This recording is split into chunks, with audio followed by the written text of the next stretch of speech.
জনহীন কলকাতার রাস্তা। একবিংশ শতাব্দীর বিশ্ব আজ লকডাউনে।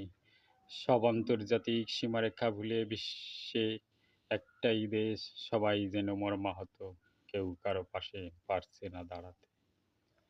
সামাজিক দূরত্বটা থাকছে বিশ্বের বড় বড় শহরের মতো, নিত্যদিনের মতো শহর কলকাতাতেও নেই কোনো ব্যস্ততা। মিটিং মিছিলের দাপাদাপিতে সচল গাড়ির চাকাগুলো বড় বড় রাস্তাতে, ট্রাফিক জ্যামে আর যাবে না আটকে। শহীদ মিনার, ধর্মতলা, শ্যামবাজার, মৌলালি, ভিক্টোরিয়া, চিড়িয়াখানা আর শিয়ালদহ সবই এখন ফাঁকা।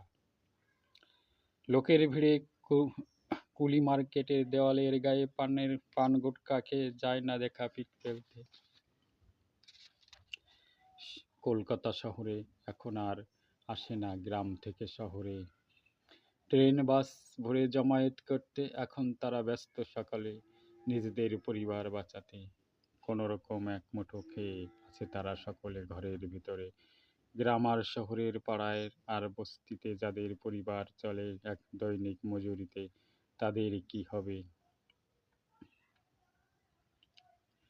কোলাহলপূর্ণ তিলোত্তমা শহর, আমার শহর কলকাতা, ট্যাক্সি অটোর জন্য থাকে না দাঁড়িয়ে অফিসে যাওয়ার তাগিদে।